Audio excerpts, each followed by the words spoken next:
Si Tatay Digong sa inyong paglalakad? Okay lang naman siya ngayon. He's not in the mood. Naiirita siya sa kuko niya eh. So, inupit namin. Pinagkiram kami ng guarda ng nail cutter. Kuko. And then we spend time pag ano ba, kung hindi siya haip. Parang pinapile. Oh, yes. Time na inhale 5. And then, oh yes, sabi ko nga, he's not in the mood. Nagbigay na siya ng kanyang mga huling kabili. Sabi niya, kung saan daw siya mamatay, doon daw siya i-cremate.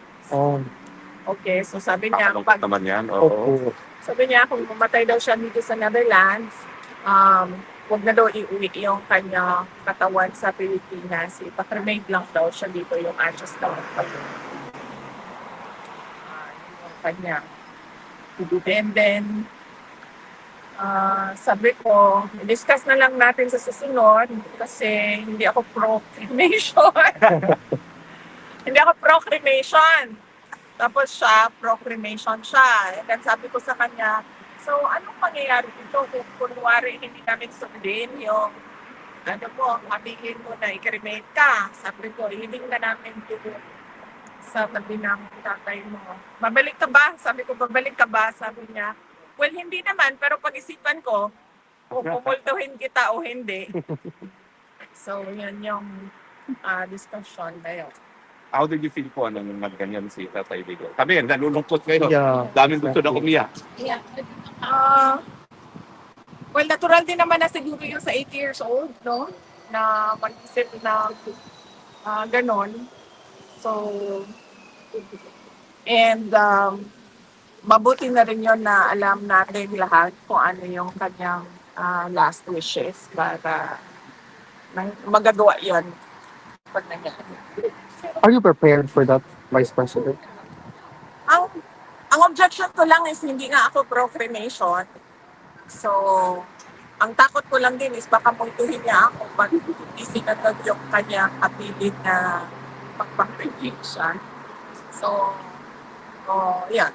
Ma'am, once again, you've proven you're a woman of steel kasi yung dalawa mong kapatid na lalaki, very emotional pag nagkaganyan na si Tatay Digong. Where do you get the strength?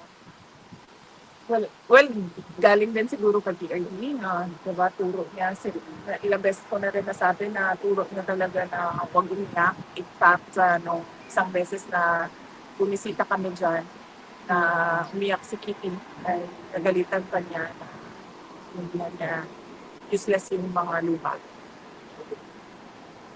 Meron ba siyang request meanwhile? Wala. Yun, yung pagputol ng kuko niya, ni-request yun. And then, itak naman.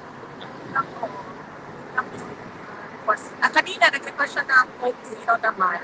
Nabili niya naman po doon. Yes, nabigay ko naman yung Coke Zero. But I think, kasi hindi na ata siya ina-allow ng Coke Zero. So, nagsisikreto siya doon sa visitor center. Yeah. Sa wait like Coke Zero. Nasabi ma'am ni Ma'am Elizabeth na tinigil na lahat ng gamot. Is that because wala na siyang sakit or? Hindi ko alam kung ano yung ni Ma'am.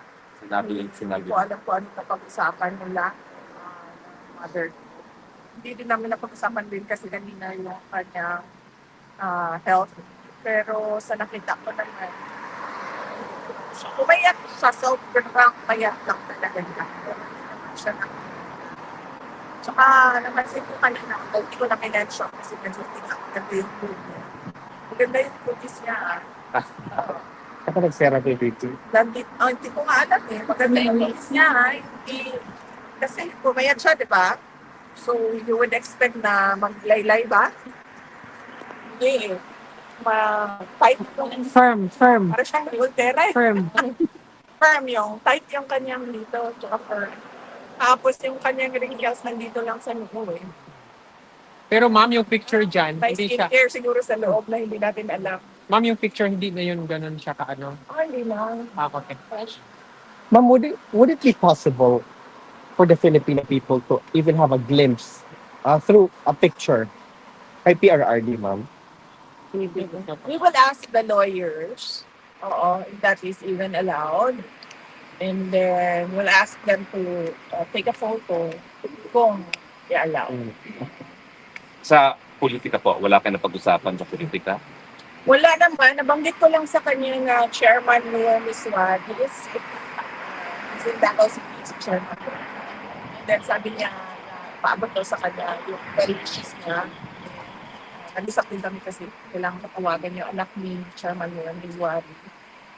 And then, yun lang ang na-discuss namin. And one other, Dabawenyo na namatay, na-discuss natin.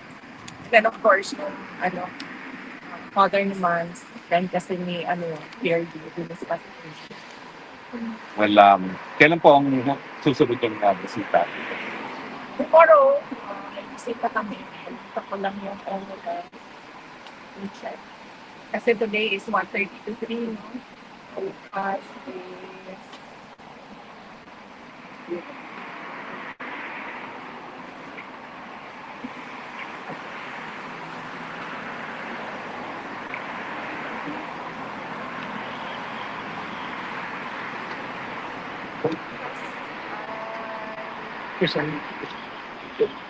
Alas 2. Ito pa. 2 to 3. Ay, sorry, Wednesday, no? Yes, ma'am. 3 to 4:30. 3 to 4:30. So late tayo po. July 9, no? Yes. 3 to 4:30. Hindi ba nag-work po yung usual charm ninyo sa kanya na pag nakikita kayo, he lighted up?